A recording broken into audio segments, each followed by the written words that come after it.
Efésios capítulo 1, versos 17 e 18, e só o verso 17 e 18, viu, João? O João achou estranho, ele falou assim, geralmente você prega 20 versículos, hoje você vai só 2. Falei, só 2, hoje é só 2. João, faz uma gentileza, só acende essa luz aqui para mim, que eu já tô ficando velhinho, já tô cotinha, e eu já não enxergo mais nada. Aleluia! Efésios, só para a gente começar a falar de Efésios, só para a gente ter uma ideia, Efésios é uma carta para a eclésia. Ela é eclésia. Essa é a carta da igreja. Ela apresenta a igreja como a igreja tem que agir, como a igreja deve ser, a vontade de Deus para a igreja. Paulo, quando está preso, escreve essa carta aos Efésios, a essa grande comunidade, essa grande igreja de Efésios. Ele está dando orientações sobre como a igreja deveria viver, como a igreja deveria agir no seu dia a dia. Efésios era uma cidade incrível, maravilhosa, cerca de 300 mil habitantes, lugar de passagem comercial, uma cidade muito forte.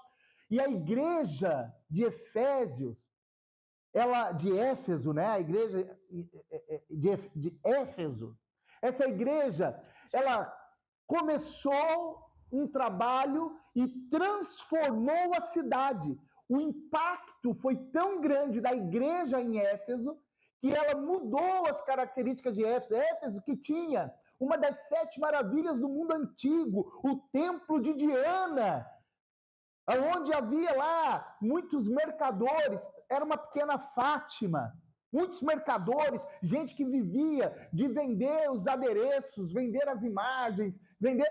Aquilo foi transformado, mudou-se.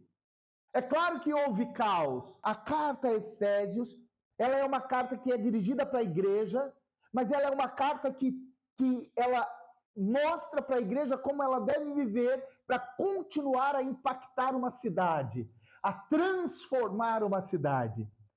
Partindo da igreja, uma cidade transformada. E nos versos 17 e 18, nós temos aqui o meio de uma oração, da primeira oração que Paulo faz. Paulo é um pastor, é um apóstolo que ama orar pela igreja. Ele ama estar de joelhos orando pela igreja. E os versos 17 e 18, no meio dessa oração, diz assim: peço que o Deus de nosso Senhor Jesus Cristo, o Pai da glória, vos dê em seu conhecimento o espírito de sabedoria e de revelação. Oro também para que sejam iluminados os olhos do vosso entendimento, para que saibais qual seja a esperança para a qual ele vos chamou, e quais as riquezas da glória da sua herança nos santos. Amém? Amém. Eita glória! Tem tanta riqueza nisso. A primeira coisa que eu quero, são 5 pontos só que eu vou trabalhar aqui nesse texto, mas o primeiro ponto é a oração, a verdade da oração. A teologia começa de joelho dobrado. A nossa teologia, ela começa a ser construída quando nós dobramos os joelhos, nos vergamos diante do Deus, nosso Senhor, o Deus Pai. Porque nenhum de nós aqui, em sã consciência, terá coragem de se curvar diante de Deus e iniciar uma oração dizendo assim: eu sou mesmo bom, eu sou maravilhoso, o Senhor tem sorte de ter me encontrado. Nunca ouvi uma oração maluca assim. Todas as vezes que nós nos vergamos, nos dobramos, nos inclinamos diante de Deus, nós já imediatamente começamos a reconhecer quem Ele é, a sua bondade, a sua misericórdia, a sua soberania, o seu senhorio. E nós devemos ter uma vida de oração neste sentido. Orar sem cessar, orar o tempo todo, ter uma vida de oração, é ter uma vida de reconhecimento do senhorio e da soberania de Deus. É isso que é um orar sem cessar. É um manter-se de espírito inclinado, de cerviz curvada diante da magnificência do Senhor. É isso que é reconhecer toda a autoridade, poder e soberania do Deus Criador dos céus e da terra. Viver em oração constante se trata de um entendimento sobre quem Deus é e quem nós somos. E é por isso que Paulo não tinha dificuldade em orar nas piores situações, nem nas melhores. Porque nas piores situações é mais fácil. Na calamidade é mais fácil nos dobrarmos. Pessoas que desconhecem Deus, pessoas que negam Deus, pessoas que não têm fé, quando estão passando por problemas graves, se vergam e dizem, podem orar. Eu não creio, mas pode orar. Olha, pode rezar por mim. Eu não creio, mas pode rezar por mim. A pessoa nem crê, mas diante da dificuldade se verga. O problema é quando as coisas também estão muito boas, quando tudo deu certo, quando a coisa está indo bem. Nesse momento, nós somos tomados da alta autoestima, nós somos empoderados, nós ficamos sublimes conosco. E aí temos dificuldade de nos vergar e reconhecer que todas as coisas provêm do Senhor, que todas as coisas são dele, por ele, para sempre e eternamente. Então, uma vida de oração. E a nossa teologia, que é o conhecer e o experimentar de Deus, ela se dá de joelhos dobrados. O hábito de conhecer a Deus em oração. Permaneça em oração, irmãos. Orem sem cessar. Nesse entendimento de que não é ficar repetindo palavras vãs, mas no reconhecimento contínuo em toda circunstância da soberania de Deus. Amém? O texto continua dizendo sobre a oração de Paulo, que ele pede algumas coisas ao Pai. Ele faz uma oração de petição. E também a oração de petição é uma oração de reconhecimento. Quando eu peço, é porque eu reconheço que sou carente, que necessito e que Ele é supridor. Então, quando eu peço ao Senhor, tem gente que reclama, né? Só faz oração de pedir. Só pedindo, só pedindo, só pedindo. É claro que nós não devemos ter o hábito de só pedir. Também devemos aprender a agradecer, a simplesmente glorificar o nome do Senhor. Mas, de certa forma, o pedir é reconhecer que somos carentes e que necessitamos. E a Bíblia diz, Jesus nos diz, que isso é ser pobre de espírito. E que isso é uma bem-aventurança, mais do que feliz o pobre de espírito. Porque ele reconhece a sua necessidade e ele busca no Espírito Santo ser suprido. Amém? Glória a Jesus. E ele pede algumas coisas. E a primeira coisa que ele pede, ainda no verso 17, é que vos dê em seu conhecimento o espírito de sabedoria. O que é o espírito de sabedoria? Como nós poderíamos definir o espírito de sabedoria? É interessante porque eu me debrucei, né, irmão? Eu gosto dessa coisa, eu gosto de ir escarafunchando, buscando. E o espírito de sabedoria, num conceito mais amplo, num conceito mais geral, é a compreensão da vida a partir da perspectiva de Deus. O que é ser sábio? Ser sábio é compreender a vida a partir da perspectiva de Deus.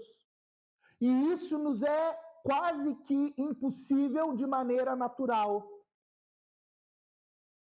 Naturalmente, nós vamos olhar as coisas sobre a nossa perspectiva humana, sobre a perspectiva daquilo que é tangível, palpável, daquilo que eu posso compreender. Eu geralmente vou buscar uma compreensão humana, natural. Acontece que o nosso Deus, ele é sobrenatural. Ele está além do natural. Ele não pode ser um Deus natural porque ele é o criador do que é natural. Então, é como eu falar do Steve Jobs. O Steve Jobs criou o iPhone, não é esse? É ele, é da Apple, não é isso? Steve Jobs criou a Apple. Eu não tenho como definir o Steve Jobs a partir da Apple. Porque ele é o criador da Apple. A Apple não revela quem é o Steve Jobs. O Steve Jobs é muito mais complexo do que a Apple. A Apple é só o que foi criado. Assim é o mundo natural. Eu trouxe uma perspectiva bem pequena para a gente entender. Assim é o mundo natural. Nós somos criados. Mas há um criador. Há alguém que é sobrenatural, que está fora do mundo natural. Que ele está além do mundo natural. E é este ser poderoso, grandioso em obras, é esse Senhor, que é o Criador dos céus e da terra, que nos ensina a viver com espírito de sabedoria. Porque na nossa limitação, nós vamos olhar as coisas sempre como criatura. Nós somos criatura. E o espírito de sabedoria é a revelação, o Espírito de Deus em nós, para observarmos, para compreendermos a vida a partir da visão dele, da visão do céu. E isso só é possível através do Espírito Santo. Só através do Espírito Santo. Nós devemos buscar estar preenchidos do Espírito Santo. Nós devemos buscar intimidade com o Espírito Santo. É o Espírito Santo quem vai nos dar a perspectiva de Deus. Eu vou aprender da perspectiva de forma teórica através das Escrituras. As Escrituras, elas vão me dar direção de como eu devo olhar, de como eu devo fazer. Mas eu só vou conseguir consumar, só vou conseguir colocar de fato através do Espírito Santo. Porque é do Espírito Santo tanto o querer quanto o fazer, o efetuar. Então a oração de Paulo é a oração que eu faço sobre nós agora, e eu peço sobre nós agora, que Deus derrame sobre nós o Espírito Santo de forma abundante, abrindo a nossa compreensão, que nós tenhamos o espírito de sabedoria em nossas vidas. E isso é o quê? Diante das situações, eu não olho de forma natural, mas eu busco em Deus entender de forma sobrenatural o que está a acontecer. Eu olho sob a perspectiva de Deus, lembrando que eu sou um fragmento na história. Eu e você somos um fragmento na história. Nós somos só um ponto na história. A história está sendo construída desde antes da fundação do mundo.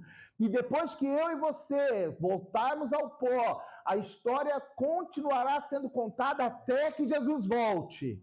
Eu e você somos apenas um fragmento. Por isso que a nossa percepção, ela é sempre egoísta, mesquinha, tacanha, pouca, limitada, porque nós só conhecemos o fragmento daquilo que vivemos. Mas o Deus eterno, ele pode nos dar, se buscarmos com desejo, o espírito de sabedoria que nos permite olhar com a perspectiva de Deus e ver a história sendo construída. E quando eu vejo a história sendo construída, a minha fé ela é inabalável. Por quê? Porque eu sei de onde eu vim, eu sei quem me criou, eu sei o propósito da criação e eu sei o meu destino de eternidade. E isso só através do Espírito Santo. Então eu rogo a Deus que o Espírito Santo nos dê sabedoria, o espírito de sabedoria. Juntamente com o espírito de sabedoria, ele fala do espírito de revelação. É o nosso terceiro ponto. A revelação. E o que seria a revelação, meus irmãos? Em termos gerais, talvez a primeira coisa que veio na sua cabeça foi a profecia. Algo revelado. Nós já vimos algumas coisas, talvez vocês já viram algumas coisas, eu já vi muitas vezes. Tem uma revelação de Deus. Assim diz o Senhor para vós. E eu creio na revelação do Senhor, no sentido daquilo que as Escrituras nos trazem. E a profecia Para ser uma revelação do céu, ela tem que estar alinhada com as Escrituras, porque a própria Bíblia diz que tudo quanto tinha de ser revelado já o foi. Já está tudo revelado. Já está tudo exposto. Não há uma nova revelação. Aquele que trouxer uma nova revelação do Evangelho, cuidado. Cuidado. Já está tudo revelado. Então, esse espírito da revelação do Senhor em nós, na verdade, é o efeito da palavra de Deus em nós. O que é o espírito da revelação? É o que a palavra de Deus faz em nós. O espírito da revelação de Deus é a palavra ser pregada, absorvida e causar transformação segundo a vontade de Deus. Esse é o espírito da revelação. Porque qual profecia é maior do que a profecia de você ser transformado pelo Espírito Santo de Deus em alguém, um agente da eternidade? O maior milagre que nós podemos e já vivemos foi sermos alcançados ainda pecadores, inimigos de Deus e transformados em filhos, amigos de Deus, eternos em Cristo pelo Espírito dele. Agora nós precisamos permitir que a revelação da palavra, dia a dia, vá transformando quem nós somos, nos transformando naquilo que Deus nos criou para sermos. Porque aquilo que Deus nos criou para ser é a vontade de Deus que sejamos. Só que se nós andávamos distantes de Deus, corrompidos nos nossos próprios pecados e delitos, tomando as decisões segundo a nossa própria carne, nós estávamos afastados do projeto de Deus para nós. Agora em Cristo e através do Espírito, a palavra de Deus, ela pode nos transformar, ela tem o desejo de nos transformar segundo o propósito de Deus. Por isso que quando nós ouvimos uma pregação, ou lemos as Escrituras, mas principalmente quando ouvimos uma pregação, nós devemos estar atentos, sempre buscando a referência, ligando os pontos, como os de Bereia, atentos. Será que esse barbudo está falando de forma coerente segundo as Escrituras? Porque qualquer processo que vá causar transformação, mudança, vai gerar incômodo. Se a palavra, ela entra no teu coração e ela não é uma espada de dois gumes, dilacerando e trazendo ordem, fazendo separação da carne e do espírito, se a palavra de Deus, ela é simplesmente algo que é um chazinho de camomila que apacenta a minha mente, nós devemos ter cuidado, porque até no apacentar de Cristo vai causar em nós distúrbio, vai causar em nós inquietação. A paz de Cristo é interessante, porque a paz de Cristo, ele vai definir assim: não pense que eu vim trazer paz, mas eu vim trazer guerra. A paz de Cristo não é a paz como nós a temos. É a paz que Ele nos dá sobre todas as circunstâncias. E nós não conseguimos compreender isso na forma natural que temos. Então até a paz de Deus mexe conosco. Ela nos inquieta. Porque nós olhamos a situação e falamos assim: eu devia estar preocupado com isso, eu devia estar mais atormentado com isso, eu devia estar prestando mais atenção nisso, eu sou muito relaxado, muito relapso, mas na verdade eu estou cheio da paz de Deus e isso me constrange. Até a paz de Deus me constrange, porque ela é sobrenatural em nós. E se nós aprendemos a viver segundo a revelação da palavra de Deus, nós vamos sendo transformados, como uma casa que vai tendo os seus móveis mudados de lugares. E a coisa vai sendo ambientada, não já no padrão que eu queria, mas agora segundo a vontade de Deus, porque agora é morada do Espírito Santo. Amém? Aonde o eu vai ficando enterradinho. Então, se você sente chacoalhão, tem uma palavra que pega e te mói. Aleluia. Glória a Deus. O intuito é esse. O intuito de nós nos reunirmos, de lermos a palavra, de ouvirmos a pregação da palavra, a exposição bíblica da palavra é essa, é sermos transformados. Isso que não é uma palestra coach, é algo para a glorificação de Deus. Amém, meus lindos?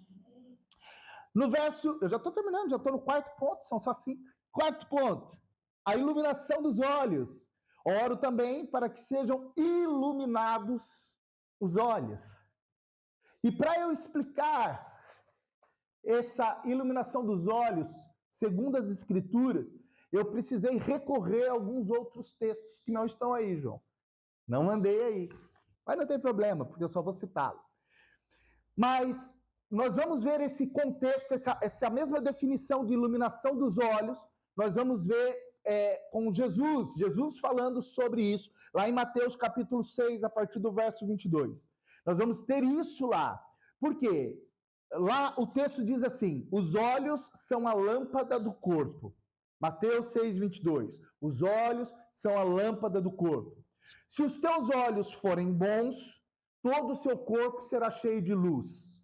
Se os seus olhos forem maus, todo o seu corpo estará em trevas. Portanto, se a luz que existe em você são trevas, grandes trevas serão. Vamos destrinchar um pouco rapidamente o que Jesus está dizendo. Ele está dizendo assim, ó, a candeia, a luz, tá? A luz do corpo são os olhos. Na minha versão aqui diz, os olhos são a lâmpada do corpo. A luz do corpo são os olhos. Se o olho for bom, o corpo tem luz. Se o olho for mau, tem treva. Interessante porque Jesus começou a explicar isso entre dois contextos completamente diferentes. Ele está falando de dízimos e ofertas, e ele está vindo explicando para as pessoas sobre mamon, sobre não pode servir a dois senhores, ele está vindo falando de finanças, de dinheiro, ele está vindo falando disso. E no meio dessa coisa toda que ele está falando, ele coloca olha, mas o olho é a luz do corpo. Aí depois, o próprio Jesus vai explicar para a gente isso em Mateus 20, 15. Tem que ser o próprio Jesus para explicar. Eu estou construindo, depois eu fecho. Jesus contou a parábola da vinha, mais para frente, para a gente poder entender isso. Ele conta a parábola da vinha. O que era a parábola da vinha? Vou trazer para os nossos dias. Ele chamou aqui as 2, 7 horas da manhã, 1 denário, vão trabalhar até às 6 da tarde. Combinado? Combinado. Começaram às 7 da manhã. Quando deu 10 horas da manhã, chegou para mais 3, falou assim, agora 6 aqui, 10 horas da manhã, até às 6 da tarde, 1 denário. Beleza? Beleza. Depois, quando deu 3 horas da tarde, chegou nas 2 e falou assim, ó, 3 horas da tarde, até às 6, 1 denário. Beleza? Beleza. Quando deu 5 horas da tarde, chamou o João, chamou o Zé, ó, agora já são 5 até às 6 horas da tarde, 1 denário, pode ser? Beleza? Beleza. Acontece que quem começou a trabalhar cedinho, 7 horas da manhã por 1 denário, que tinha concordado com 1 denário, quando viu lá o João, trabalhou 1 hora só, ganhou 1 denário também, já ficou reclamando. Ô, vagal! Trabalhei o dia inteiro, rapaz, para ganhar 1 denário. Isso é injusto. Eles começaram a tratar aquilo como injustiça. É isso que Jesus estava contando, né? E aí a resposta de Jesus é maravilhosa em relação a isso. Ele diz assim, ó, porventura não me é lícito fazer o que eu quero do que é meu? Ou são maus os teus olhos porque eu sou bom? Parafraseando o que Jesus quer dizer, ou você está com uma inveja gananciosa sobre o que é do outro e o que é meu. Vamos voltar. Os olhos são a luz do corpo.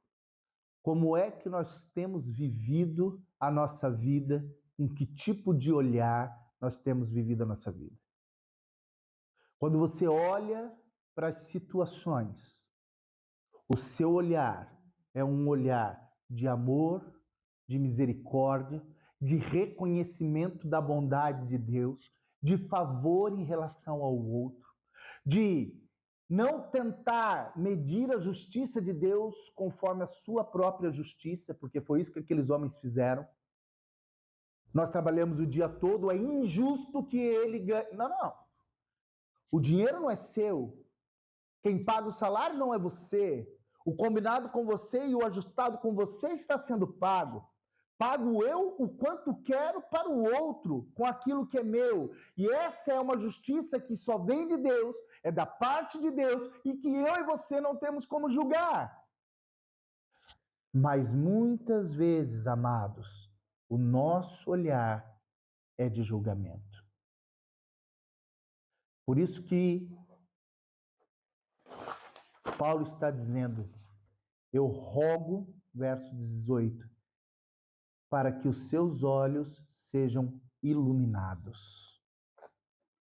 Para que você olhe as circunstâncias, uma vez mais, sobre a perspectiva do céu, compreendendo a falência humana, a falência do sentimento e do juízo humano.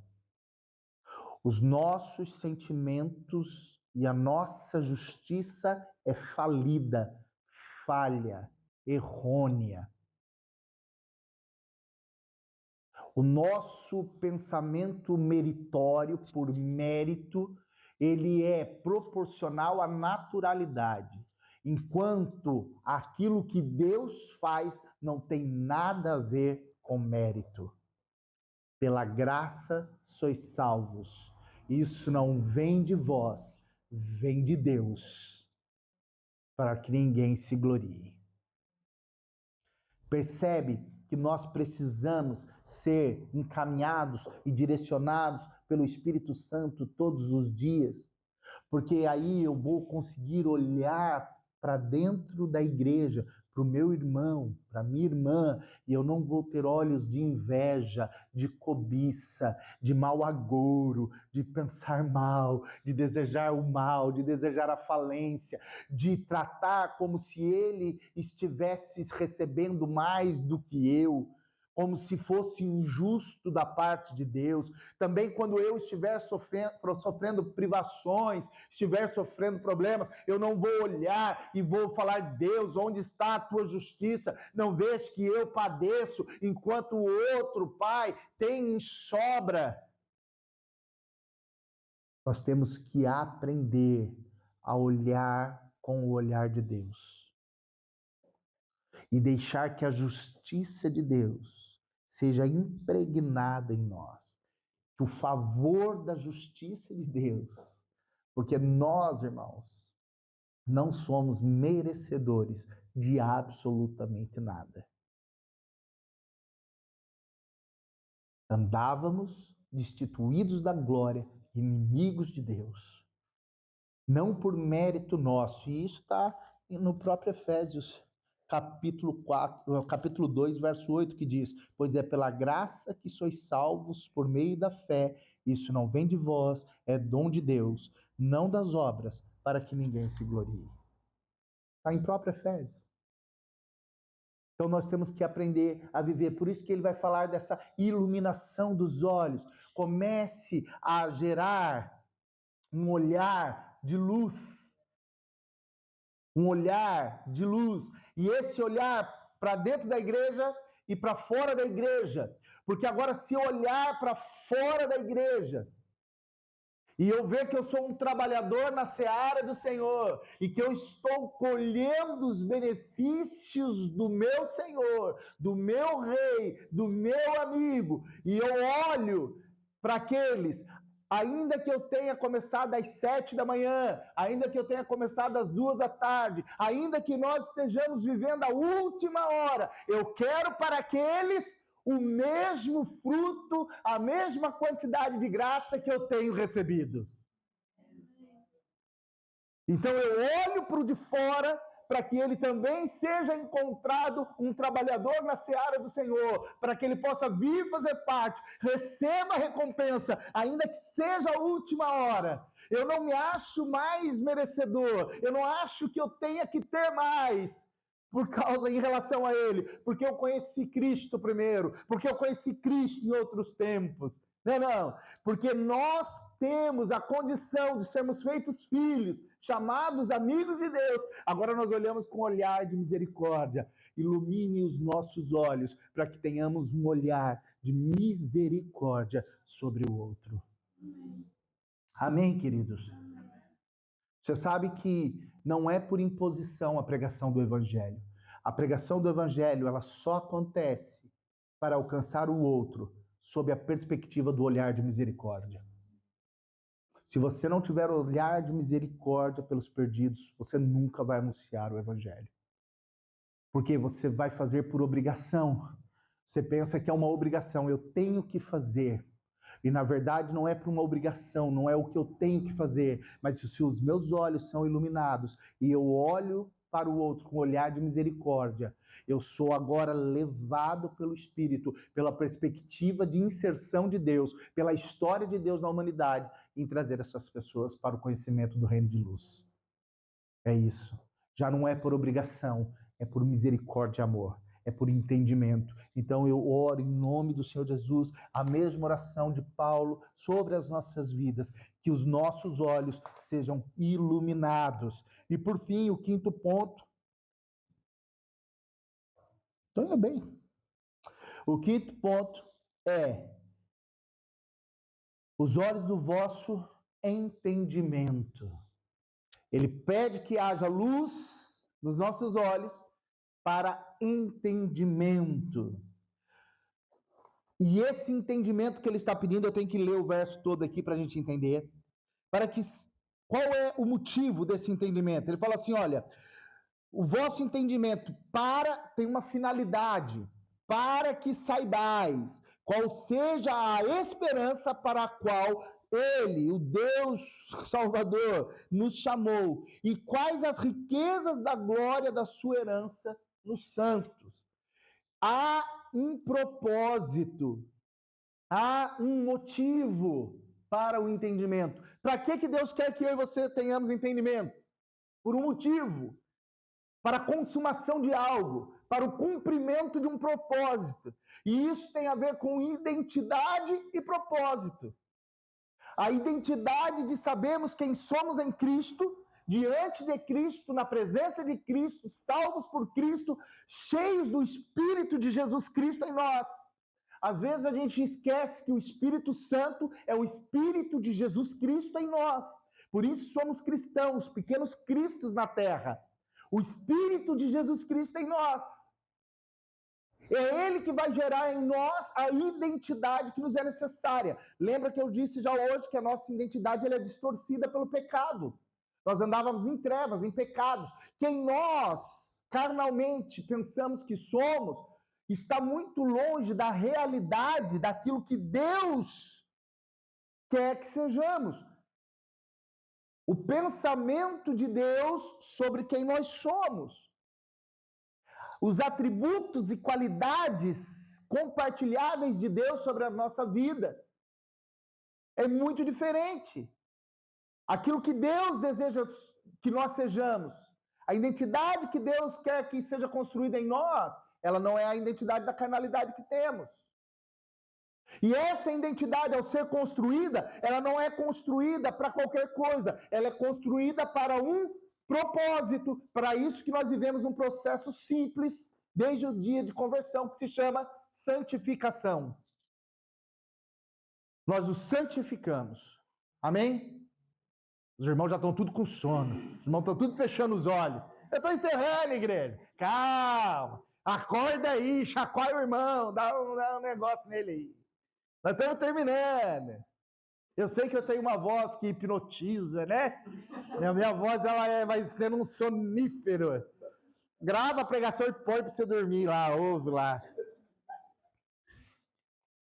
identidade e propósito. Entenda que o trabalhar do Espírito Santo na sua vida é para um propósito que não é o seu. É um propósito de Deus.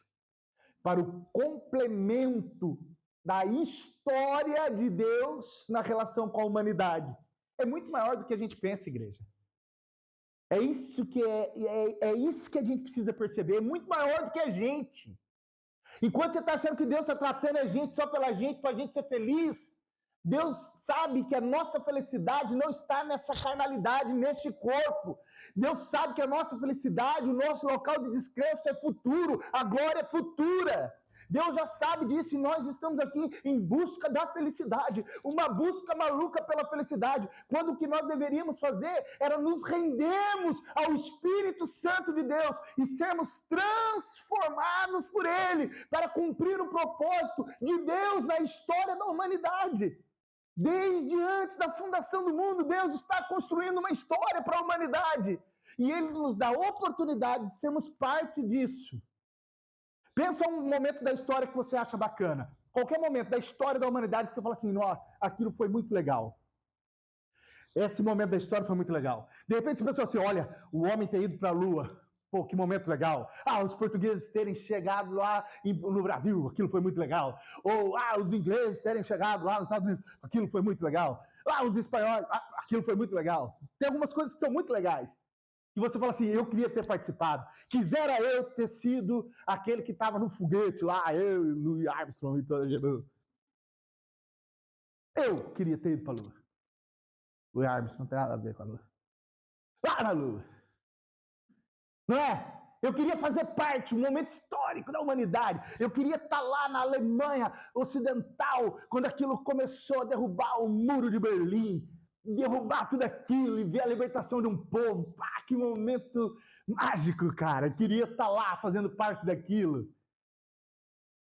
Eu queria estar em 1950 no Maracanã, quando o Brasil perdeu a Copa do Mundo.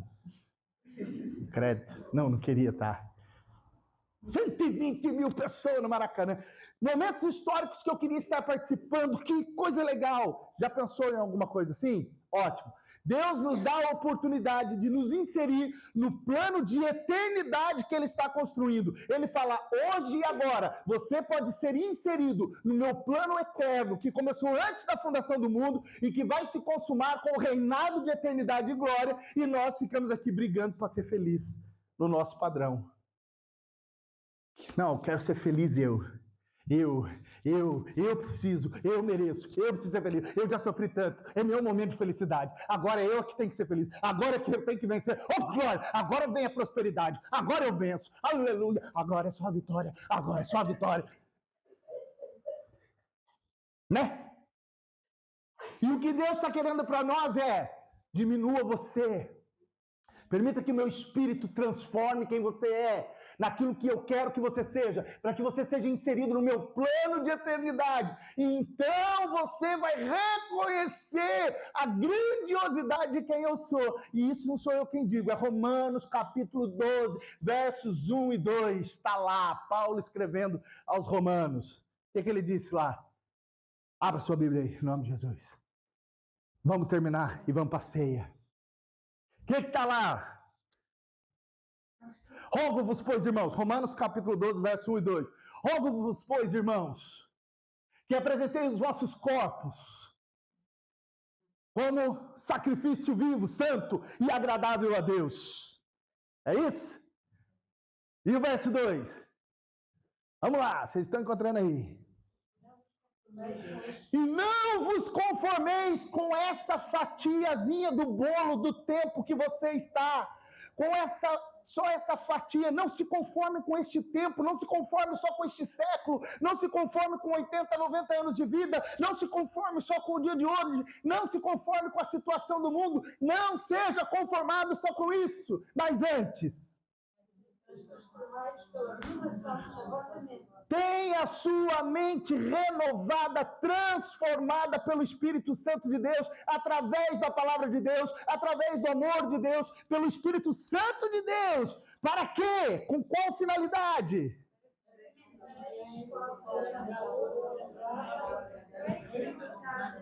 Para que você possa experimentar qual seja a boa, agradável e perfeita vontade de Deus, que não é só para este tempo, mas é para uma eternidade com Ele. Tenha a sua mente transformada, você vai começar a perceber o exercício de Cristo em você, o exercício do Evangelho na sua vida. Você vai glorificar a Deus com mais alegria, porque você vai entender que não são os pesos dos anos de agora, não são os 50, 60, é sobre a eternidade.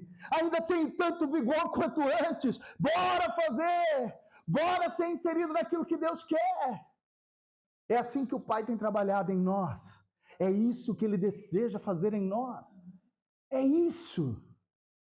Deixe que o Senhor faça na sua vida por completo. Amém, meus lindos? Glória a Jesus por isso. Aleluia. Curve sua cabeça, eu quero orar sobre essa palavra. E nós vamos para a ceia. Aleluia. Paizinho, nós nos rendemos a Ti, Jesus. Nós nos rendemos ao Teu santo nome, nós nos rendemos ao Teu Espírito Santo, nós nos rendemos à vontade, Pai, que é perfeita, que é agradável, Pai, que é boa. Nós nos rendemos a Ti, Jesus.